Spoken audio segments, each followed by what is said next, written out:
காளி மாந்திரிகம். இந்த காளி மாந்திரிகம் என்பது வந்து எப்படி செய்யணும், எதை வச்சு செய்யணும், இது செய்யறதுக்கு உண்டான வேலை எப்படின்னு கேட்டீங்கன்னாக்கா, வசியம், மோகனம், ஸ்தம்பனம், பேதனம், வித்வேஷனம், ஆக்ரேஷனம், மாரணம் சொல்லக்கூடிய 8 வகையான மாந்திரிகமும் காளியினுடைய சக்கரத்தை வச்சு செய்து அந்த 8ஐயும் செய்து சாதிக்கிறதுக்கு உண்டான மிகப்பெரிய ஒரு சக்தி வாய்ந்த மாந்திரிகத்தை தான் உங்களுக்கு நான் போடுறேன். இதை நீங்க கேட்டு இதை நீங்க பார்த்து செய்யுங்க. செய்ய வேண்டிய நாள், செய்ய வேண்டிய நேரம், இது எல்லாமே கூட உங்களுக்கு தெளிவா நான் சொல்றேன். ஏன் இதை நான் உங்களுக்கு சொல்றேன்னு கேட்டீங்கன்னாக்கா, ஒரு மாந்திரிக கலையை வந்து நீங்க கத்துக்கிறதுக்கு போறீங்க, கத்துக்கிறீங்க. ஏற்கனவே நான் எஸ்ஜே மாந்திரிகத்தில் வந்து 230 பதிவு போட்டிருக்கேன். அந்த பதிவை எல்லாம் பார்க்கும்போது நீங்க பாதி மாந்திரிகர் ஆயிடலாம். சரி, அதுவும் உங்களால முடியலன்னு கேட்டீங்கன்னாக்கா, எந்திரம் மட்டும் இல்லாம மந்திரம் மட்டும் இல்லாம நீங்க உபாசனை செய்ய வேண்டிய நாட்கள், மந்திரம் பிரயோகம் பண்ண வேண்டிய நாட்கள், ஒவ்வொரு சித்துக்களும் எந்தெந்த நாட்களில் வந்து நீங்க பிரயோகம் பண்ணி நீங்க வெற்றி பெறணும். மாந்திரிகத்தை முழுமையாக கற்று மக்களுக்கு வந்து நல்வழியில வந்து நடத்துறதுக்காக மிகப்பெரிய ஒரு காளி மாந்திரிகத்தை தான் உங்களுக்கு சொல்ல போறேன். காளி மாந்திரிகத்திலிருந்து அஷ்டகர்மம் சொல்லக்கூடிய 8 வகையான மாந்திரிகத்தையும் பிரயோகம் பண்ண முடியுமா? அப்படி கிடையாது. காளி தேவையை வந்து எப்படியெல்லாம் வந்து காளி மாதாவை எப்படியெல்லாம் நம்மளால் வந்து மாந்திரிகத்தின் மூலியமாக நாம வந்து பயன்படுத்தி வெற்றி பெற முடியும் என்பதற்காக பல வழிகள், சூட்சும ரகசியங்கள் எல்லாம் இருக்கு. அது மட்டும் இல்லாம எல்லா மனிதர்களுக்கும், அது ஆணா இருந்தாலும் பெண்ணா இருந்தாலும் காளி தேவி வந்து வசமாவாங்க. ஏன்னு கேட்டீங்கன்னாக்கா, ஆக்ரோஷமிக்க தேவின்னு சொல்லக்கூடிய அந்த காளி அம்மாவை, காளி மாதாவை நம்ம வணங்குறதுக்குன்னு சில வழிகள் இருக்குது. அந்த அம்மானுடைய சக்கரத்தை போட்டு அந்த சக்கரத்தின் மூலியமாக வெள்ளிக்கிழமை, அப்படி இல்லைன்னு கேட்டீங்கன்னாக்கா காளி தேவியும் சனீஸ்வரனும் ஒன்று சொல்லுவாங்க. சனிக்கிழமை வந்து உங்களுக்கு யோக நாட்கள் உங்களுக்கு இருந்தாக, யோகமான நாளாக இருந்தா அந்த நாளிலும் நீங்க செய்யறதுக்கு ஆரம்பிக்கலாம். இது செய்யறதுக்கு வந்து பெரிதளவு நீங்க கஷ்டமா பண்ணிட்டு அதை செய்யணும் இதை செய்யணுன்ற, அதாகிட்ட மாந்திரிகத்தை கற்று முடிக்கிற வரைக்கும் நீங்க தான் மாந்திரிகத்தை செய்றீங்கன்னு வேணாம். அந்த மந்திரங்களும் அந்த எந்திரங்களும் அந்த உபாசனைகளும் உங்களை சுத்தி வந்து பேசும் வார்த்தைகள் ஒவ்வொன்றுமே வந்து விதையாக மாறி அது முளைத்து அது வந்து பலன்களை கொடுப்பது போல ஒவ்வொரு நாளுமே நீங்க செய்யற மந்திரம், காளி மந்திரமோ, அதுக்கப்புறம் அந்த அம்மாவுடைய எந்திரத்தையும் வச்சு நீங்க மாந்திரிக பிரயோகம் பண்ணி ஒவ்வொன்றும் செய்து நீங்க வெற்றி பெறலாம். அது மட்டும் இல்லாம இந்த காளி மந்திரத்தை வந்து, காளி மாந்திரிகத்தை வந்து அஷ்டகர்ம 8 சொல்லியிருக்கேன் இல்லையா, அந்த 8 வகையான மாந்திரிகத்தையும் நீங்க முழுமையா கத்துறீங்கன்னு கேட்டீங்கன்னாக்கா, நான் 8 பதிவா போடுவேன். இந்த பதிவு இல்லாம இந்த பதிவுல போறது வந்து காளினுடைய முழு மந்திரத்தையும் எப்படி சொல்றது, சக்கரத்தை போட்டு அந்த சக்கரத்தை வந்து எதற்காக தான் பயன்படுத்துறாங்க, இந்த காளினுடைய சக்கரம் வந்து இருந்தா நம்ம என்ன செய்யும், நம்ம எப்படியெல்லாம் நம்ம பாதுகாத்துக்கலான்றதுக்கு உண்டான வழியை தான் உங்களுக்கு நான் சொல்ல போறேன். அதை நீங்க கேட்டு நீங்க செய்யறதுக்கு உண்டான நாளை வந்து நீங்க, நான் சொல்ற அந்த நாளை வந்து நீங்களே வந்து இந்த நாளில் செய்யலாம்னு முடிவு பண்ணிக்கோங்க. சரி, மாந்திரீகத்தை பிரயோகம் பண்றதுக்கோ மாந்திரீகத்தை வந்து நீங்க கத்துக்கிறதுக்கோ உகந்த நாள்னு பாத்தீங்கன்னாக்கா அமாவாசை. அமாவாசை நாட்களில் வந்து காளினுடைய சக்கரத்தை வந்து எங்க வீட்டுல வந்து அதற்கு முன்பதாக, அமாவாசைக்கு முன்பதாகவே 2 நாட்களுக்கு முன்பதாகவே வீட்டுக்குள்ள வந்து ஒரு அறையை உங்களுக்காக தனியா வந்து ஒதுக்கி அது வந்து மாட்டு சாணத்தை போட்டு முழுமையாக அந்த வீட்டை எல்லாம் சுத்தமா கழுவி வச்சுக்கோங்க. சுத்தமா கிளீன் பண்ணி வச்சுட்டு அரிசி மாவால கோலமிடணும். அதாவது கேட்டீங்கன்னா பெண்களா இருந்தா இந்த வேலையை செய்வாங்க, ஆணா இருந்தா எப்படி செய்ய முடியுன்ற ஒரு சில விஷயம் இருக்கும். அதாவது எந்த துணையும் இல்லாம தனிப்பட்ட முறையில் இருக்கிற ஒரு ஆணா இருந்தா மாட்டு சாணத்தை போட்டு நீங்க கழுவிட்டு, இல்ல மாட்டு கோமியத்தை அந்த இடத்துல தெளிச்சிட்டு தர்பப்புள்ள வச்சு, அதுக்கப்புறம் வந்து மாட்டு சாணத்தை ஒரு பிடி கையில பிடிச்சி பிள்ளையார் மடிச்சுட்டு அதில் அருகம்புல்ல வச்சுட்டு, அதுக்கு பிறகு நீங்க செய்ய வேண்டியது வந்து அவள் பொறி கடலை, தூப தீபம், அதுக்கப்புறம் பாத்தீங்கன்னாக்கா ஒரு 3 வாழைப்பழம், ஒரு வாழை இலையில இதையெல்லாம் வச்சுட்டு இதையே நீங்க நெய்வேத்தியமாக செய்யலாம். அதாவது எந்த துணையும் இல்லாமல் தனி ஒரு மனிதனாக இருக்கக்கூடிய, எந்த சப்போர்ட்டும் இல்லாத ஒரு மனிதன் வந்து இதை செய்யணும் நீங்க முடிவு பண்ணீங்கன்னாக்கா, தனி அறையாக இருந்தால் போதும், சீக்கிரமா சித்தியாகும். அதாவது உறவுகளால் கைவிடப்பட்டு எந்த விதமான உபாசனமும் இல்லாம, யாரும் கற்றுக் கொடுக்கவும் ஆள் இல்லாம உங்களை கைப்பிடித்து கரை சேர்க்கவும் ஆள் இல்லாம இருக்கக்கூடிய ஒரு மனிதனுக்கு இந்த பூஜை மட்டும் செய்தாவே போதும். காளி தேவி வந்து உங்களுக்கு அனைத்து வகையான மாந்திரிக சித்துக்களும் விளையாடுவதற்குண்டான வழியை செய்வார். ஆனா எல்லாருக்குமே வந்து ஒரு ஆசை இருக்கும், நம்ம வந்து நல்ல மந்திரவாதி ஆகலாம், நம்ம நல்ல தாந்திரிகவாதி ஆகலான்னு. ஆனா ஒரு விஷயத்த நல்லா கேட்டுக்குங்க, மாந்திரிகர் ஆவறதுக்கு வைராக்கியமும் அது மட்டும் இல்லாம வேக வேகமா கத்துக்கிறது மட்டும் இல்ல, நீங்க கத்துக்கிற இந்த மாந்திரிகத்தை எப்படி பயன்படுத்தணும்ன்றத வந்து முழுமையா தெரிஞ்சுக்கணும். காளி தேவின்னா யாரு, இவங்க எதுக்காக ஆக்ரோஷமான தேவிகளில் ஒருத்தராக இவங்க இருக்கிறாங்கன்றத வந்து ஏற்கனவே பல பதிவுகளில் போட்டிருக்கேன். இந்த மாந்திரிகத்துக்காக நான் சொல்றேன். காளி தேவி வந்து நிர்வாணமாக இருப்பாங்க, அவங்க உடம்புல வந்து ஆடை இருக்காது. நம்மளுடைய மகாதேவனுடைய மார்பின் மீது காலை வைத்து உதைத்து அது மேல நிக்கிறவங்க கொண்டு சக்தி வாய்ந்த இந்த காளி தேவியவை எதற்காக சித்தர்களும் முன்னோர்களும் அதற்கு முன்பதாக இருந்த மனிதர்களை வந்து வணங்கி இருக்காங்க, அவங்க கிட்ட வரம் பெற்றிருக்காங்கன்னு கேட்டீங்கன்னாக்கா, காளி தேவி, வராகி தேவி, அதுக்கப்புறம் கேட்டீங்கன்னா நம்ம இஷ்ட தெய்வம் சொல்ற எல்லா தெய்வங்களை விட காளி தேவி நமக்கு சீக்கிரமா சித்தியாவாங்க. காளியினுடைய ஒரு உருவப்படமோ அல்லது வந்து காளியினுடைய சிலையை வைத்து நீங்க அவங்களுக்கு 3 வகையான பூஜை போடலாம். கரு பூஜை போடலாம், உரு பூஜை போடலாம், அப்படி இல்லைன்னு கேட்டீங்கன்னா நெய்வேத்திய பூஜை போடலாம். இது வந்து உங்களுக்கு யாரும் சொல்லி கொடுத்துருக்க முடியாத ஒரு கலை. கரு பூஜை, உரு பூஜை, அதுக்கப்புறம் கேட்டீங்கன்னா நெய்வேத்தியம் சொல்லுவாங்க. கரு பூஜைன்னு அவங்களுக்கு தெரியும், அது வெளிப்படையா சொல்லக்கூடாது. ஏன்னு கேட்டீங்கன்னாக்கா, கரு என்பது வந்து ஒரு உயிரை பலியாக கொடுத்து, பலின்னு சொல்லக்கூடாது, அது வந்து சில விஷயங்கள் இருக்குது. அந்த உயிரை பலி கொடுத்து அதன் மூலியமாக வந்து கருவை வந்து மையாக மாத்தின ஒரு ரகசியமான விஷயமா இருக்குது. உரு என்பது வந்து மந்திரத்துங்களை லட்சக்கணக்கில் உரு போட்டு அதுக்கப்புறம் அந்த தேவியை நமக்கு சித்தி செய்துக்கிறது. அது மட்டும் இல்லாம இந்த நெய்வேத்தியன்றது வந்து கேட்டீங்கன்னாக்கா, காளியினுடைய உருவப்படம், அது போட்டோவா இருக்கட்டும் இல்ல சிலையாக இருக்கட்டும், அப்படி இல்லைன்னு கேட்டீங்கன்னாக்கா அவங்களுடைய முழு உருவத்தையும் நமது இரு கண்களால் வந்து நமக்கு முன்னாடி நிக்கிற மாதிரி வச்சுக்கிட்டு ஒரு விளக்கு ஒண்ணு ஏற்றி அந்த விளக்குக்கு முன்னாடி உக்காந்துக்கிட்டு அந்த விளக்கை பார்த்துக்கிட்டே அந்த அம்மனுடைய உருவத்தை நினைச்சுக்கிட்டு மந்திரத்தை பிரயோகம் பண்ற வழியும் இருக்கு.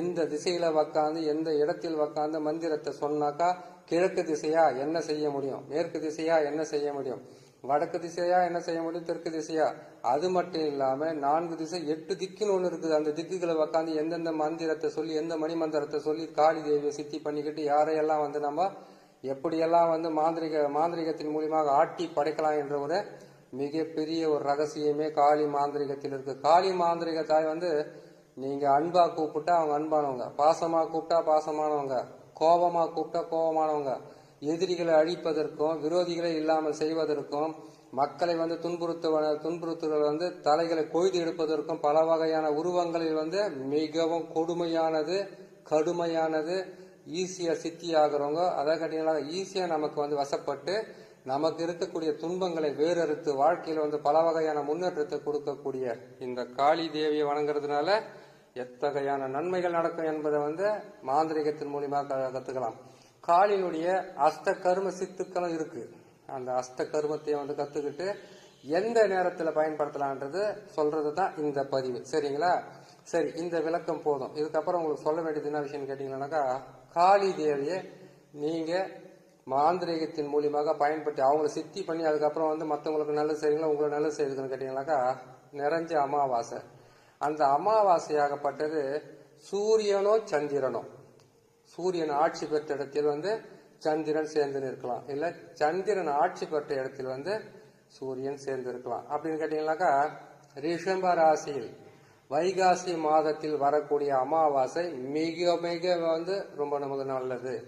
அந்த நாள்ல வந்து வரக்கூடிய அமாவாசையில் வந்து காளி தேவியின் இல்லை எந்த மாந்திரிகத்தையும் பயன்படுத்தலாம். ஆனா காளிக்காக போறது மிகவும் நல்லது. ஏன்னு கேட்டீங்கன்னாக்கா, அதுக்கு ஒரு அர்த்தம் இருக்குது. ரொம்ப நேரமாவும் அதை நான் பொறுமையா சொல்லிக்கிட்டு வரேன். அடுத்தது வந்து கேட்டீங்கன்னாக்கா, ஆவணி மாதத்தில் இப்ப வரக்கூடிய பாடி முடிஞ்ச ஆவணி மாசம் வந்து இல்லையா, ஆவணி மாதத்தில் சூரிய பகவான் ஆட்சி பெறும்போது சந்திரன் அவரோடு சேர்ந்து இருக்கும்போது ஆவணி அமாவாசையில் வந்து மிகவும் வலிமையான மாந்திரிகத்துக்கு உண்டான சக்தியான நாளாகவே அது இருக்கும். சரி, இது 2 நாள் தானா, வேற நாளே இல்லையான்னு கேட்டீங்கன்னாக்கா, மேசராசியில் சூரிய பகவான் உச்சம் பெறும்போது சந்திர பகவான் கூட சேரும் போது நீங்க செய்தீங்கன்னா, மேசம் என்பது சித்திர மாதத்தில் வந்து நீங்க செய்தீங்கன்னாக்கா உங்களுக்கு மிகவும் வலிமை பெற்ற ஒரு மாந்திரிகராக நீங்க மாறலாம். சரி, அடுத்ததாக கடகராசி ஆடி மாதத்தில், இது இந்த மாசம் வருது இல்லையா, இந்த ஆடி மாசம் வரப்போது, இந்த ஆடி மாசத்தில் அமாவாசை, ஆடி அமாவாசை அன்று நீங்க மாந்திரிகர் ஆகணும்ன்ற ஒரு வெறித்தனமோ இல்ல மக்களுக்கு நல்லது செய்யணும், மாந்திரிகத்தை கற்று தீர வேண்டும் என்ற ஒரு வெறியும் உங்க மனசுக்குள்ள ஒரு ஆசையம் இருந்தா நீங்க கண்டிப்பா அந்த ஆடி மாசத்தில் அமாவாசை அன்னைக்கு சந்திர பகவான் ஆட்சி அமைத்து அவரோடு சேர்ந்து நிற்கக்கூடிய அந்த சூரிய பகவான் அமாவாசை அன்று நீங்க மாந்திரிகத்தை பயன்படுத்தி நீங்க வெற்றி பெறலாம். அன்னைக்கு நீங்க மாந்திரிகத்துக்கு தான். சரி, இந்த நாள் மட்டும்தானா, வேற நாளெல்லாம் செய்யவே கூடாதா மாந்திரிகத்தினாக்கா? வெள்ளிக்கிழமை, வளர்த்துறையாக இருக்கக்கூடிய வெள்ளிக்கிழமையில எந்த நாள்லனா உட்காந்து நீங்க மாந்திரிகத்தை பயன்படுத்தலாம். காளி, மோகினி, அதாவது பெண் தெய்வங்கள் என்று சொல்லக்கூடிய இந்த தெய்வங்களை நீ மாந்திரிகத்துக்காக பயன்படுத்தணும் கேட்டீங்கன்னா வெள்ளிக்கிழமை அன்னைக்கு உங்களுக்கு வசமாகும். சரி, வெள்ளிக்கிழமை செய்யலாம். அதுக்கு அடுத்ததாக பௌர்ணமியும் வசமாகும். சூரியனை சந்திரன் பார்க்க, சந்திரனை சூரியன் பார்க்க, பௌர்ணமியும் இதுக்கு வசமாகும். சரி, இது எல்லாம் தான், இது மட்டும் தானே. வேற என்னக்கா, அஷ்டமி திதி இருக்கு பாத்தீங்களா, அந்த நாளில் மிகப்பெரிய மாந்திரிகராகலாம் செய்யறதுக்கு ஆரம்பிச்சாங்க. அஷ்டமியில மாலை நேரத்துல செய்யணும், காலையில செய்யக்கூடாது. இதெல்லாம் ஒரு மாந்திரிகராக இருக்கக்கூடியவர்களும் மாந்திரிகளாக மாறக்கூடியவங்களுக்கு நீங்க தெரிஞ்சுக்க வேண்டிய ஒரு விஷயம். சரி, ரொம்ப நேரம் பேசியாச்சு, இதுக்கப்புறம் சொல்ல வேண்டிய விஷயத்தை அவங்க சொல்லி கொடுத்துலாம். காளியினுடைய சக்கரத்தை போடுறேன். இந்த சக்கரத்தை முடிஞ்சா ஒரு தகுடால வரைஞ்சி வச்சுக்கிட்டு அதை உங்க மடி மேல வச்சுக்கிட்டு, அப்படி இல்லைன்னு கேட்டீங்கன்னா எதிர்க்க முகத்துல பாக்குற மாதிரி வச்சுக்கிட்டு, அப்படி இல்லைன்னு கேட்டீங்கன்னாக்கா நீங்க அந்த எந்திரத்தை உங்களுடைய மடி மேல சொல்லிக்கலாம், மடி மேல வச்சுக்கீங்க, எதிர்க்க வச்சுக்கோங்க. அப்படின்னு கேட்டாக்கா கீழே சக்கரை மாதிரி போட்டு அதை பார்த்துக்கிட்டே தான் நீங்க காளியினுடைய மந்திரத்தை சொல்ல வேண்டியது இருக்கு. அப்படி சொன்னீங்கன்னாக்கா உங்களுக்கு சீக்கிரமா சித்தி ஆகும். ஒண்ணு, அந்த சக்கரத்தை இதில் நான் போட்டு காட்டுறேன், அதை நீங்க பார்த்துருங்க. அடுத்ததாக காளியினுடைய மந்திரம்னு ஒன்று இருக்குது. அஷ்ட கர்மத்தையும் அந்த அம்மா கிட்ட எப்படி நம்ம வரமாக வாங்குறதுன்ற சில மந்திரம் இருக்குது. அந்த மந்திரத்தையும் நான் உங்களுக்கு போடுறேன். அந்த மந்திரத்தையும் நீங்க பார்த்து அந்த மந்திரத்தை பிரயோகம் பண்ணும்போது முதல்ல கேட்டீங்கன்னாக்கா மாந்திரிகத்தை நீங்க பிரயோகம் பண்ற திசையை முதல்ல பார்த்துக்குங்க. அதாவது கிழக்கு முகமாக சூரியன் உதைக்கிறதுக்கு முன்னாடி அதிகாலையில நீ உங்களுக்காக ஒரு இடத்த ஒண்ணு ஒதுக்க சொல்லியிருக்கோம் இல்லையா, ஒரு சின்னதா ஒரு குடிசையா இருந்தாலும் பரவாயில்ல, இல்ல எனக்கு அந்த குடிசை கூட எனக்கு பிடிக்கல, நான் வெளியில இருக்கிறேங்க, நான் மலையில இருக்கிறேன், நான் கேட்டீங்கன்னா வீட்டை விட்டு வெளியில போயிருக்கிறேன்னு கேட்டீங்கன்னாக்கா அது கூட வேணாம். உங்களுக்கு கிழக்கு திசையை பார்த்து அதிகாலையில் குறைஞ்சது பாத்தீங்கன்னாக்கா 4:30 6 பிரம்ம முகூர்த்தம் சொல்லுவாங்க. இல்ல 3 இருந்து 4:30 வரைக்கும் வரும், 3 இருந்து 4:30 வரைக்கும் வரும், 5 வரைக்கும் கூட வரும். இந்த 3:30 மணியிலிருந்து கரெக்டா நீங்க 4:30 மணி வரைக்கும் இல்ல 5 மணி வரைக்கும் இந்த 1:30 மணி நேரத்துல இந்த காளி தேவிய நீங்க அவங்கள நீங்க சித்தி பண்ணணும். அவங்களுடைய மந்திரத்தை, அந்த மந்திரத்தை 108 முறை நீங்க சொல்லும் போது உங்களுடைய பார்வையோ உங்களுடைய கவனமோ அப்படி இல்லைன்னு கேட்டீங்கன்னாக்கா காம இச்சைக்காகவோ இந்த தேவியை நம்ம வணங்க கூடாது. உங்களுக்கு கொடுக்க அதை கேட்டீங்கன்னாக்கா அவங்களுக்கு நீங்க முழுசா நீங்க அவங்களே நினைச்சு வாழ்ந்தீங்கன்னாக்கா அவங்க நீங்க ஆசைப்படுற எல்லா வேலையும் அவங்கள செய்து கொடுத்து உங்களுக்கு பக்கத்துணையா மட்டும் இல்ல மாந்திரிகத்துக்கு மிகப்பெரிய ஒரு வலிமை ஊட்டக்கூடிய ஒரு தெய்வமாவே இருப்பாங்க. அந்த காளி தேவியுடைய மந்திரத்தையும் உங்களுக்கு நான் போடுறேன். அந்த மந்திரத்தை நீங்க பொறுமையாக பார்த்து அதை நீங்க அந்த மந்திரத்தை பிரயோகம் பண்ணும் போது மிகவும் கேட்டீங்கன்னா தீட்டு இல்லாம இருக்கணும். அது மட்டும் இல்லாம உட்கார திசை முதல் உட்காரும் போது கிழக்கு நோக்கி உட்காரணும் அதிகாலையில. அது மட்டும் இல்லாம நீங்க உட்கார்றது ஆத்து மணலா இருந்தா இன்னும் நல்லா இருக்கும். ஆத்துல போய் செய்யணும்ன்றீங்களா அப்படின்னு கேட்டாக்கா ஆத்து மணலை நீங்க உட்காரத்துல பரப்பி செய்யலாம். இல்லையா வெறும் தரையில உட்காராம அதுக்கு தர்ப புல் போட்டு உக்காரலாம். அந்த மந்திரத்துங்களை எதுக்காக சொல்றாங்க, எதற்காக தான் அந்த தர்ப புல் போட்டுன்னு உக்காருன்றாங்க, புலித்தோலை போட்டுன்னு உக்காரு. இந்த காலத்துல புலித்தோலை எல்லாம் போட்டுன்னு உக்காந்தோம்னாக்கா அரசு அதிகாரிகள் சும்மா இருக்க மாட்டாங்க. அதனால தர்ப புல்லு போட்டுங்க. தர்ப புல்ல போட்டுக்கிட்டு கீழே உக்காந்து நான் போடுற இந்த மந்திரத்தை பொறுமையா உக்காந்து நீங்க சொல்லுங்க. மாந்திரீகம் கத்துக்கிற வரைக்கும் பொறுமை வேணும். மாந்திரீகத்தை கற்று முடித்ததுக்கு அப்புறம் பிரயோகம் பண்ணும் போது முதலில் தெய்வ நம்பிக்கையும் அது மட்டும் இல்லாம அஷ்ட கர்மத்தையும் நமக்கு முன்னாடியே கற்றறிந்து மக்களுக்கு நன்மையை செய்த சித்தர்களுடைய வழிபாடுன்றது கண்டிப்பா வேணும். ஏன்னு கேட்டீங்கன்னாக்கா நான் உங்களுக்கு ஆரம்பத்திலே சொன்ன மாதிரி ஒரு சாணத்தை எடுத்து பிள்ளையாராக பிடிச்சு வச்சு நீங்க அதுக்கு அருகம்புல் வச்சு நான் சொன்ன மாதிரி இந்த அவள் பொறி கடலை ஊத பத்தி சூடம் அதுக்கப்புறம் கேட்டீங்களானாக்கா அந்த பொரிக்கடலாம் சொல்லி அது வாழைப்பழம் சில முக்கணிகளை வாங்கிட்டு வந்து அந்த வாழை இலையில வச்சுட்டு இதுவே உங்களால முடியாதவங்க அதை செய்யுங்க. முடியிருவங்க நல்லா என்ன பண்ணுங்க, காளி தேவிக்கு உண்டான உணவு அவங்களுக்கு மது மாமிசம் சுருட்டி இது எல்லாமே அவங்களுக்கு பிடிக்கும். அது எல்லாம் வச்சுட்டு நீங்க ஒரு விளக்க ஒண்ணு ஏற்றி அந்த விளக்குல வந்து அந்த விளக்கினுடைய ஒளியை பார்த்துக்கிட்டு அந்த விளக்கினுடைய ஒளியிலே வந்து நான் போடுற இந்த சக்கரத்தை நான் போடக்கூடிய சக்கரத்தை வந்து ஒரு வரைஞ்சி அதை நீங்க வந்து ஒரு தகுடாலும் வரையலாம், இல்லைன்னு கேட்டீங்கன்னா ஒரு பேப்பர் எடுத்து வரையலாம். இல்ல இந்த சக்கரத்தை வந்து நீங்க உங்களுக்கு படமாக கிடைச்சோட அதை வாங்கிட்டு கொண்டு போய் வச்சுட்டு அதை பார்த்துக்கிட்டு மந்திரத்தை சொல்லி நீங்க கத்துக்கிட்டு வாங்க. இது வந்து அடிப்படை என்பதனால் இதை மட்டும் நீங்க செய்துக்கிட்டு வந்தீங்கன்னா போதும். அதற்கு பிறகு நீங்க எப்படி உக்காரணும், எதை செய்யணும், எந்தெந்த மந்திரத்தை வந்து அஷ்ட கர்மத்தில் 8 இருக்கிறத வந்து 8 பதிவா போறாங்க. 8 பதிவை நீங்க கத்துக்கிட்டாவே போதுமானது. உங்களுக்கு ஒன்றும் அவசியம். சரி, பெண்ணாக இருந்தீங்கன்னாக்கா காளியை வந்து வசமாவாங்களா? காளி தேவியை வந்து எப்படி நான் வழிபடுறது அப்படின்னு கேட்டீங்கன்னாக்கா, பெண்ணாக இருந்தால் மாதவிடை ஆகி 7 நாளைக்கு அப்புறம் தான் வந்து நீங்க இந்த காளி தேவியை வணங்கணும். ஏன்னு கேட்டீங்கன்னாக்கா, உதிரத்தை உண்ணுபவளாக தான் அந்த உதிரத்தை வந்து இந்த பூமியில் உள்ள மக்களுக்கு தன்னுடைய உதிரத்தையும் கொடுத்து காப்பாற்றுற தேவியும் அவங்க தான். ஏன்னு கேட்டீங்கன்னாக்கா, காளி தேவியை நீங்க வணங்கும் போது மாதவிடை ஆனதுக்கு அப்புறம் 7 நாளுக்கு அப்புறம் தான் தாயை வந்து நீங்க வணங்கி அதுக்கப்புறம் அவங்க கிட்ட வரம் பெறணும். நீங்க செய்யற எல்லாமே பலிதமாகும். மாதவிடை நேரத்துல வந்து வணங்காதீங்க. அப்படி வணங்கினீங்கன்னாக்கா பல வகையில பிரச்சனைகளும் குடும்பத்துல வந்து பல வகையான தொல்லையும் கொடுக்கறதுக்கு ஆரம்பிச்சிடும். சரி, மாதவிடையே ஆகாத சில பெண்கள் இருப்பாங்க இல்லையா, அந்த பெண்களாக இருந்தா இந்த காளி தேவி மட்டும் இல்ல, பல வகையான இஷ்ட தெய்வங்களோ மாந்திரிகத்துக்கு உண்டான காளி, வராகி, பல அம்மன்கள் இருக்கிறாங்க, பல தேவதைகள் இருக்கிறாங்க, பல தேவதைகள் எல்லா தேவியும் சித்தாவாங்க. அவங்களுக்கு அந்த மாதவிடை ஆகாத பெண்களுக்கு மாதவிடை அவர்கள் இருந்தாங்கன்னாக்கா ஆகிற நாள் ஞாபகத்தில் வச்சுக்கோங்க. அதிலிருந்து 7 நாள் தவிர்த்து அதற்கு பிறகு நீங்க மாந்திரிக மந்திரங்களை வந்து பிரயோகம் பண்ணுங்க. உங்களுக்கு ரொம்ப நல்லதே நடக்கும். பெண்களாக இருந்தாலும் ஆண்களாக இருந்தாலும் மாந்திரிகத்தை பிரயோகம் பண்ணணும் நீங்க முடிவு பண்ணிட்டீங்கன்னா, மாந்திரிகத்தை கத்துக்கணும் நீங்க முடிவு பண்ணிட்டீங்கன்னாக்கா, நீங்க செய்ய வேண்டியது முக்கியமான விஷயம் என்னன்னு கேட்டீங்கன்னாக்கா, அதிகாலை, வெள்ளிக்கிழமை, பௌர்ணமி, நான் சொன்ன நாட்கள் இது எல்லாமே பயன்படுத்துங்க. முதல்ல இதுக்கெல்லாம் தயாராயிடுங்க. ஒரு இடத்த ஒண்ணு நீங்க ஒரு முடிவு பண்ணி இந்த இடத்துல தான் மாந்திரிகத்தை செய்வேன்னு சொல்லிட்டு அந்த இடத்துல தர்பப்புல் வாங்கிட்டு வந்து வச்சுக்கோங்க.